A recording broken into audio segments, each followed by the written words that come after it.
죄. 하나님 앞에서 죄는 무엇일까요? 히브리어로는 아보네어 나바 뜻은 왜곡하다, 굳게 만들다에서 나온 불법에 대한 죄입니다. 헬라어로 죄는 하마르티아 위반이지만 하마르타노에서 파생된 것으로 관역을 맞추지 못하다, 그래서 상을 받지 못하다 라는 뜻입니다. 이창동 감독이 제작한 밀양이란 영화에서 어린이를 유괴하여 살인한 죄수가 감옥에서 예수를 영접하고 용서함 받았다고 믿고 있는데 죽은 아이의 엄마가 감옥에 찾아와 살인범을 용서해 주려고 하니까 그 죄수는 벌써 이미 하나님께 용서함 받고 평안을 누린다고 합니다. 죽은 아이의 엄마는 눈이 뒤집어져서 뛰쳐나오게 되고 그 이후로는 하나님에 대한 반감으로 교회의 모임에 찾아가 회방을 놓고 장로들을 유혹하여 간음에 빠지게 하며 하나님에 대한 저주의 마음을 행동으로 표현합니다. 뭐가 잘못된 것일까요? 살인을 했으면 먼저 피해자와 피해자의 가족들에게 용서를 먼저 구해야 하는 것 아닌가요? 피해자와 상관없이 하나님에게 고백하고 용서받았다고 한다면 사람에 대한 죄의 문제가 해결되는 건가요?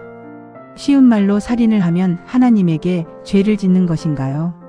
사람을 폭행하면 하나님에게 죄가 되는 건가요? 도둑질하고 강도짓하면 하나님에게 죄가 되는 건가요? 간음하고 간통하면 하나님 앞에 죄가 되는 건가요? 성경에 기록되어 있지 않느냐로 대답할 텐데요. 그런데 성경에는 죽이고 도둑질하고 속이고 빼앗으라는 말씀도 있다는 것을 아십니까? 살인자들을 오히려 감싸주고 옹호해 주어서 피해자들의 보복을 못하게 한 적도 있습니다. 디나이 세겜 사건, 가나안 정복전쟁과 사사들의 활동에서고 그랬습니다. 현대를 살아가는 요즘에는 교통법규를 참 많이 범하게 됩니다. 어린이 보호구역이나 속도를 줄여야 하는 곳에서 속도위반, 신호위반 등을 참 많이 하게 됩니다. 이런 것도 하나님 앞에 죄가 되고 용서받아야 할까요? 10계명의 대인죄, 정결죄, 규칙과 규율죄 등 참 많이 있습니다.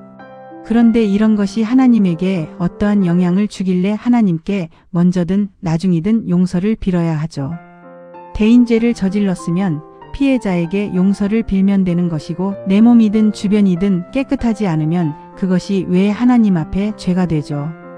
규칙과 규율을 어겼으면 범칙금 내면 되는 것이지 왜 하나님 앞에 죄가 되고 용서를 빌어야 하느냐 말입니다. 10계명 중에 4계명까지 하나님에 대한 계명이라고 합니다. 하나님 외에 다른 신을 섬기지 말고 하나님을 형상화하지 말고 하나님의 이름을 더럽히지 말고 안식일을 지키라고 합니다. 이 4가지가 대신죄가 된대요. 이 4계명에 대하여 자신 있고 자유로운 사람이 있을까요? 출애굽한 이스라엘이 모세가 자리를 비우자 금송아지를 만들어 놓고 이스라엘을 구원한 여호와 하나님이라 부르며 찬송하다가 3,000여 명이 죽임당하였습니다. 하나님을 금송아지 형상으로 섬겼다는 것이 하나님 앞에 죽을 죄라는 것입니다. 안식일에 나뭇가지를 주운 것이 하나님 앞에 죽을 죄라는 겁니다. 하나님을 모르는 이방인 헤롯 왕이 백성들에게 추앙을 받자 하나님께 영광을 돌리지 않았다고 저주하여 죽였습니다. 그러면 죄의 시작과 한계와 끝이 어디일까요? 인간의 선행이 하나님에게 어떤 유익이 있을까요? 반대로 인간의 악행이 하나님에게 얼마나 불이익이 될까요?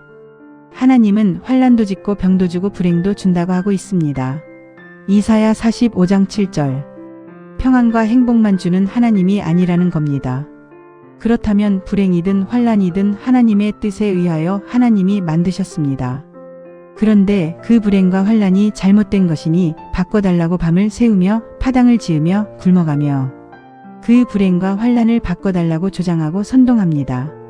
다수가 옳고 정답이니 하나님이 틀렸다는 겁니다. 그러니 하나님 보고 똑바로 처신하라는 것이 오늘날 기도의 선동이요 하나님을 판단하는 것입니다. 인간이 계명성이 되어 하늘 높은 곳에 앉아 하나님과 비기고 맘먹겠다는 것이 선악과를 따먹은 종교인들의 군상들인 것입니다.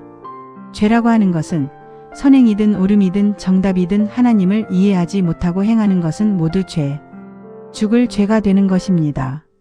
인간의 악행이든 불행이든 환난이든 하나님의 뜻이라면 죄가 아니라 선, 곧 하나님의 선이 되는 것입니다. 그래서 죽도록 힘써 묵사 노릇하고 구제하고 선행을 하여도 하나님 앞에서는 불법을 행하는 자가 되고 바깥 어두운데 쫓겨나 일을 갈게합니다. 반대로 아무 행함이나 팩트가 없다고 생각하는 이에게 언약의 유업을 주시는 것입니다. 오롯이 100% 하나님의 일하심만 드러내시려고 성경을 계시로 자기 백성에게만 알려주시는 것입니다.